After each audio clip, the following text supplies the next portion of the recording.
امی کہتی مسجد میں جاؤ نماز پڑھو، پڑھتا تھا، بلکہ مجھے لگتا تھا بہت زیادہ بھی پڑھتا تھا، کبھی کبھی پوری رات بھی عبادت کری، لیکن اسلامی بیداری نہیں تھی اس ٹائم، میکینیکل سمجھتے ہیں، مشینی، اللہ اکبر، رکوع، سجود، سلام، تسلیم، ختم۔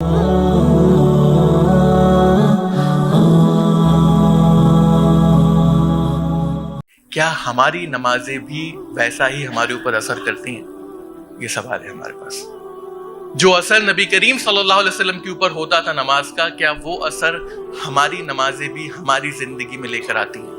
آج ہم خود اپنے آپ سے سوال کریں، صرف آپ سے نہیں کہہ رہا، میں اپنے آپ سے پوچھ رہا ہوں۔ میں خود جب میں اس حالات سے یا اسلام کی میرے اندر بیداری نہیں تھی اتنی، تب بھی میں نماز پڑھتا تھا امی کے کہنے کی وجہ سے۔ امی کہتی ہیں مسجد میں جاؤ نماز پڑھو، پڑھتا تھا، بلکہ مجھے لگتا تھا بہت زیادہ بھی پڑھتا تھا، کبھی کبھی پوری رات بھی عبادت کری، لیکن اسلامی بیداری نہیں تھی اس ٹائم۔ اسلامی بیداری جب آئی تو ایک نماز میں الگ لطف آیا، میں یہ نہیں کہہ رہا کہ نہیں آیا، چینج ہوا، بدلاؤ محسوس کیا میں نے اس چیز کو، لیکن دھیرے وہ بدلاؤ جو آیا تھا، وہ لطف جو مجھے شروع میں ملتا تھا، وہ کم ہوتا جا رہا تھا، چیزیں میکینیکل ہوتی جا رہی تھی۔ میکینیکل سمجھتے ہیں، مشینی، اللہ اکبر، رکوع، سجود، سلام، تسلیم، ختم، پڑھنا ہے۔ اور پھر کیا ہوتا ہے، جب میں دعوتی لائن میں آیا تو اب مجھے لگتا تھا جب کوئی دائی دعوتی لائن میں آتا ہے تو اس کے لیے اور چیزیں مشکل ہوتی ہیں۔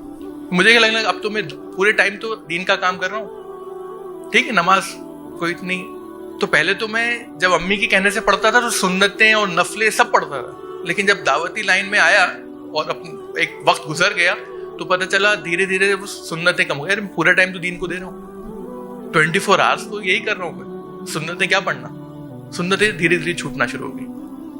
پھر دھیرے مسجد، مجھے علم زیادہ ہو جاتا ہے، ارے مسجد کوئی اتنا 27 ٹائم ثواب ہے، ارے ایک آدھ نماز گھر میں بھی پڑھ لیتے ہیں، کیا ہو گیا اس میں، فرض تھوڑی ہے 100%، علم زیادہ ہو جاتا ہے انسان کا تو اپنے آپ کو بہت سمجھنے لگتا ہے۔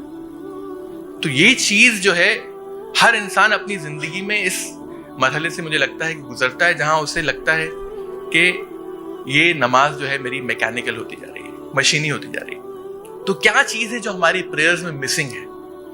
جو سب سے امپورٹنٹ چیز ہے جو ہماری نمازوں میں مسنگ ہے، جو اس کو ہماری آنکھوں کی ٹھنڈک بنا سکتا ہے، وہ کیا ہے؟ خشوع سمجھتے ہیں؟ Attentiveness, concentration, focus. خشوع کے اوپر ایک پورا لیکچر دے سکتے ہیں، لیکن ایک ورڈ میں خشوع، اگر میں ایک ورڈ خشوع کے لیے کہوں انگریزی زبان میں تو وہ کہوں گا میں کوالٹی۔ تو ہماری جو نمازیں ہیں کیا ان میں کوالٹی ہے؟ پوچھیے اپنے آپ سے، اور کیا جو نماز کا آبجیکٹو ہے، جو مقصد ہے نماز کا، وہ ہم اچیو کر پا رہے ہیں اپنی نمازوں میں؟